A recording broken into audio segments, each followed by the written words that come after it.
రాష్ట్రంలో ఒక మేజర్ సమస్య ఉంది. చాలా సమస్యల్లో ఈ సమస్య కూడా అతి భయంకరమైన సమస్య. అదే ప్రైవేటు స్కూళ్ళ ఫీజుల దోపిడీ.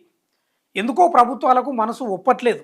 ఎందుకో ప్రభుత్వాలకు ప్రైవేటు స్కూళ్ళపై అంత ప్రేమ ఎందుకు పెరిగిపోతుందో ఆ కాలేజీలపై. ఎందుకంటే వాళ్ళు వీళ్ళకు డబ్బులు ఇస్తారు కదా, ఎలక్షన్ ఫండో లేకపోతే ఇంక ఏదన్నా కానీ.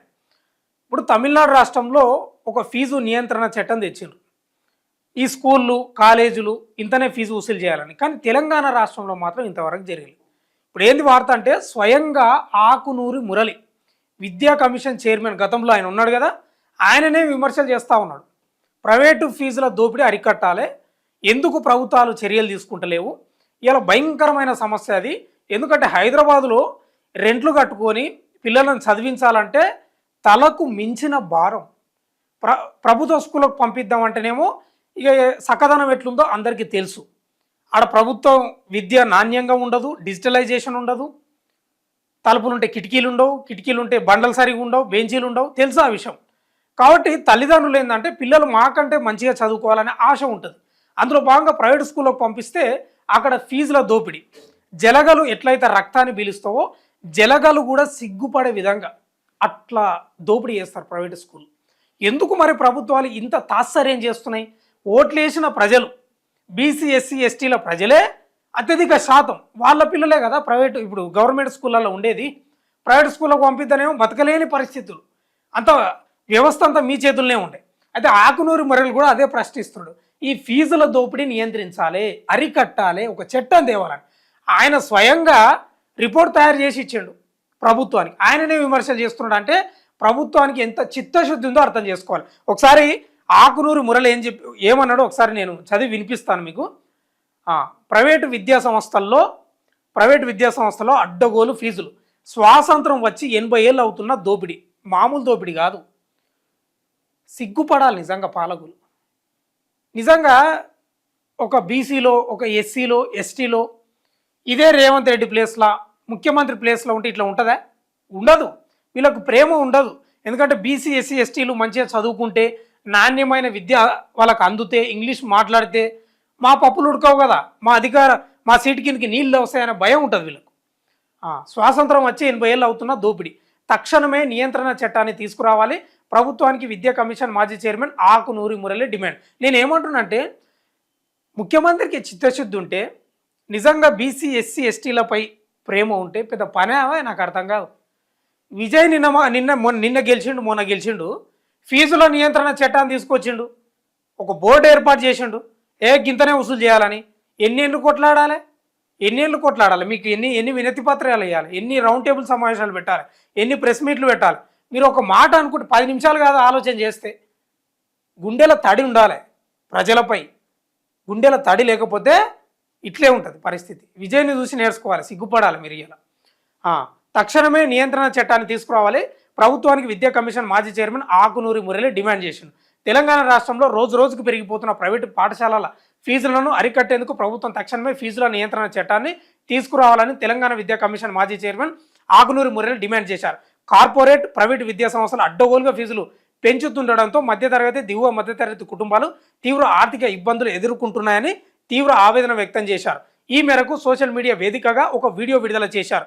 ఈ సందర్భంగా ఆకునూరి మురళి మాట్లాడుతూ, నాణ్యమైన విద్య అందక పిల్లలను ప్రభుత్వ పాఠశాలలకు పంపలేకపోతున్నాం. మరోవైపు ప్రైవేటు స్కూళ్లలో ఫీజులు ఆకాశాన్ని తాకుతుండడంతో సామాన్య కుటుంబాల బడ్జెట్ తలకిందులు అవుతుంది అని పేర్కొన్నారు. స్వతంత్రం వచ్చి 80 ఏళ్ళు అవుతున్నా ప్రజలకు నాణ్యమైన ప్రభుత్వ విద్యను అందించలేకపోవడం, ప్రైవేటు స్కూళ్ళ దోపిడీని అరికట్టే సరైన చట్టాలు లేకపోవడం బాధాకరం అన్నారు. ఫస్ట్ బీసీ ఎస్సీ ఎస్టీల ప్రజలకు ఉండాలి, మనకు ఉండాలి ఓట్లు ఎస్టీలకు. ఎవరిని కూర్చోబెడితే పైన ఎవరి బతుకులు ఎట్లుంటాయి అనేది మనకు ఉండాలి. ఒకసారి ఇక్కడ రిటైర్డ్ ఐఏఎస్ అధికారి అయిన ఆకునూరి మురళిని తెలంగాణ విద్యా కమిషన్ చైర్మన్గా ప్రభుత్వం నియమించింది.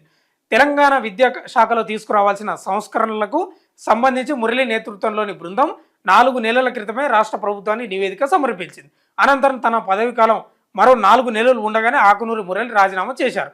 తాజాగా ఆయన విద్యాశాఖపై విమర్శలు చేయడం గమనార్హం. ఆయనకు కూడా నచ్చలేదు. మరి ఎన్ని రోజులు ఓపిక పడతాడు?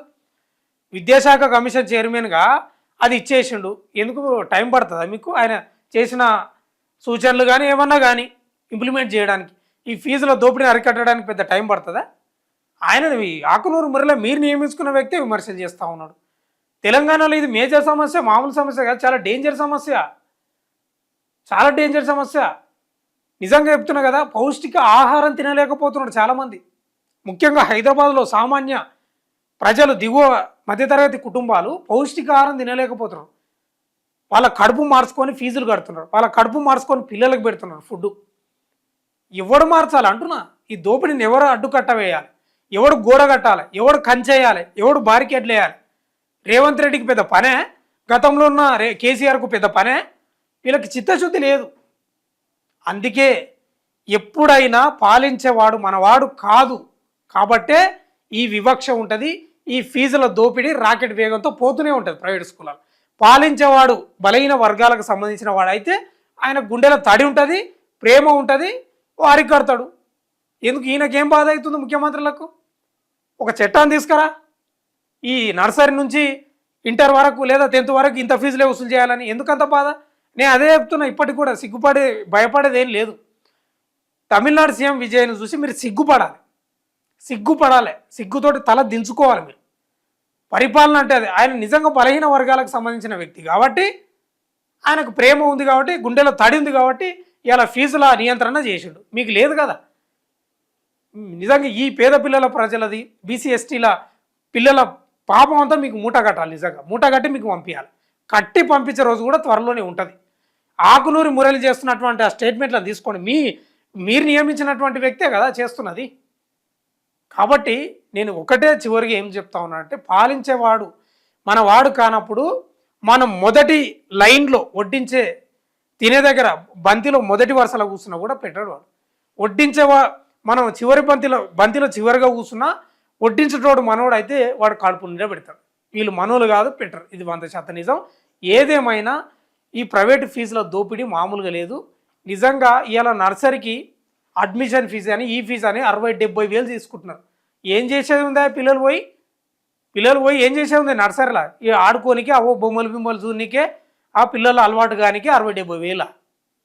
దండం పెట్టాలి నిజంగా ప్రైవేట్ స్కూళ్ళకు. జలగలు మిమ్మల్ని చూసి సిగ్గుపడుతున్నాయి. మీ తప్పేం లేదు, పాలకుల తప్పు అంతే కదా. మీకు ఫ్రీ హ్యాండ్ ఇచ్చేసిండ్రు.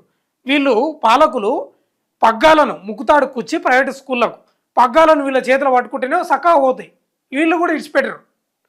ముక్కుతాడు ఇడిచిపెట్టడం కాదు, ముక్కుకే తాడు తీసేసిండ్రు పాలకులు. ముక్కుకు తాడు తీసేసారు. ఇంకా ఆడిందే ఆట, పాడిందే పాట. ప్రైవేటు స్కూళ్ళది, కాలేజీలో దోపిడీ అట్లుంది. ఇంకా ఆకునూరు మురళి చెప్తా ఉన్నాడు, ముఖ్యమంత్రి రేవంత్ రెడ్డి సిగ్గుతోటి తలదించుకోవాల్సిన సమయం ఇప్పుడు ఈ రోజే ఉంది, 100% ఉంది. చూస్తూనే ఉండండి మన తొలి వెలుగు.